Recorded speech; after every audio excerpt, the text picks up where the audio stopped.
Alright, so this is one of the best obsidian blades I've ever made. It's a little scary because there's some ash pockets in there, but I'm going to attempt to flute this one. If it breaks, I can always try to make another one, but if this comes out, this will be a spectacular point. So the whole idea behind the fluting is to make the bevel off to the side that you're trying to flute and then isolate the little platform. So I'm going to try to see if I can do that. So this side's a little bit more convex, so I'm going to try to do this side first. So we basically want to just simply press down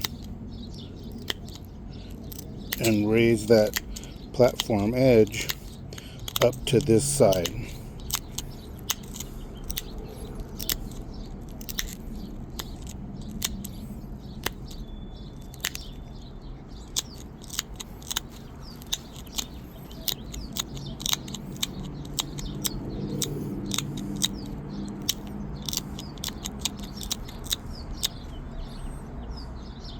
Okay, so now that this thing's been beveled to the side that I want to flake, so it's this side that the flute's going to come off, I drew two little lines. I want to take two pressure flakes at an angle away from to isolate that nipple, so the nipple will be sticking out. So I'm going to do that next.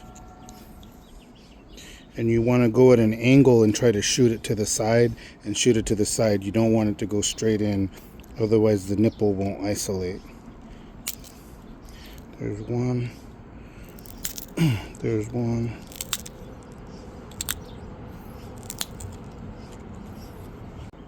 So hopefully this flute or this nipple is stout enough. See how it leans off to one side?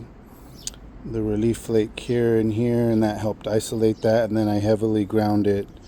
So hopefully the billet, you can do direct and just strike right there, but I break too many and they go crooked. I'm going to try to do indirect. This point's really convex, so hopefully it'll really go. So I was breaking a lot of these clovises trying to do the freehand, or they'd kind of go off crooked. So I saw a gentleman, New Age Neanderthal, also Coffee with Caveman on YouTube, has an awesome page. He does some really good points and some fluting. And I saw he made this jig with wood, so I just got a couple dowels, drilled holes and spliced them together, put some leather on here to help support the point, absorb some of the shock. I'm going to put the nipple down the direction that I want to flute. I'm going to put some leather under it to help absorb, stick the tip up just a little bit, stick the nipple out. This is an anvil. It's just antler that I carved out with some leather on there. That goes on the tip and it's going to push against that point to help give it some leverage when you're trying to do that. So then now let's wrap this thing.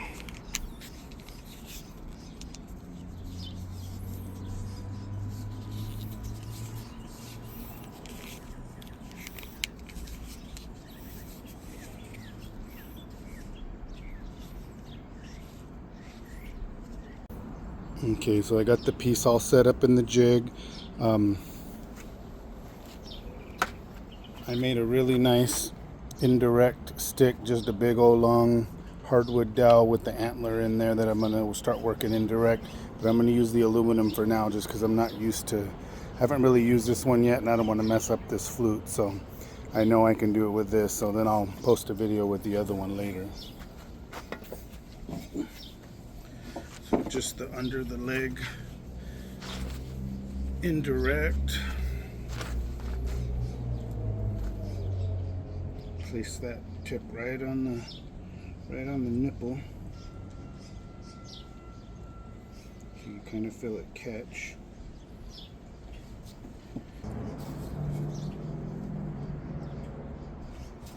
Off to the side, that's going to end up doing a sideways flute.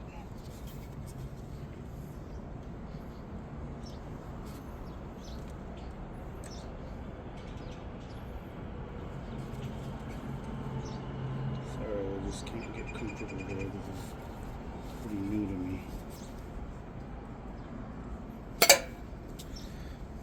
A little boba percussion that came off, so let's see how long it went.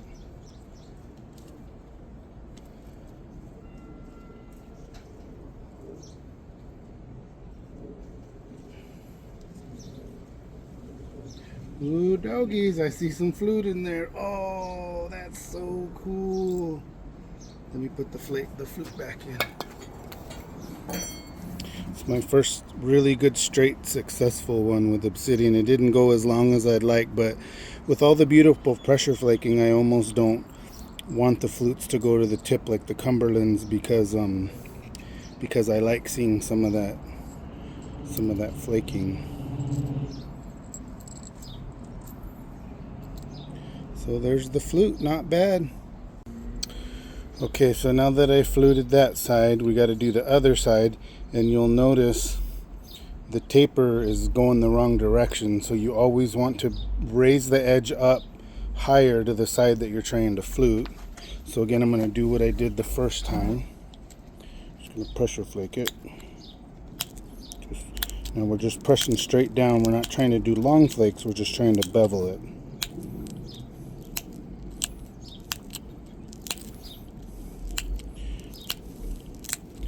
Keep raising the edge, keep raising the edge.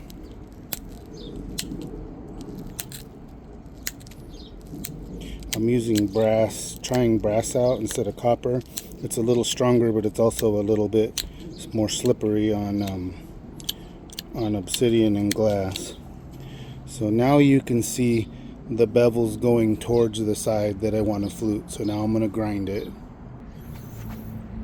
Okay, so now, I don't know if you can see the pen, I want to take two flutes away to the sides, which to isolate this. So I want to take one this direction, and I want to take this one this direction, and hopefully it'll leave that high bump.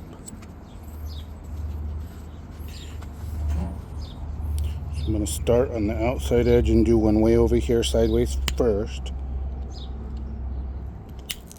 Then I'm going to do one right here. Don't want to go too far because that nipple needs to stay there.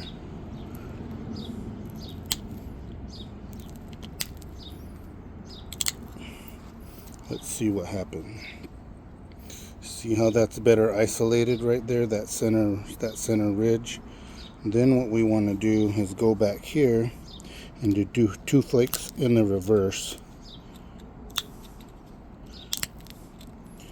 And from the videos I've seen, I guess that's called a relief flake. It helps this release easier. So let me grind it. I think the whole trick with a lot of these is that the point has to be really convex, have that ridge in the middle so that those flutes will really run. I've seen a lot of videos where dudes are fluting out the preforms, but my preforms are a little too flat and I wasn't able to get it to work too well. So I am risking breaking the point here because it's like damn near finished. But as you can see, that nipple sticks out. There's a tiny bit of a low spot just right here, so I'm hoping it can come up to here, but we will see what happens.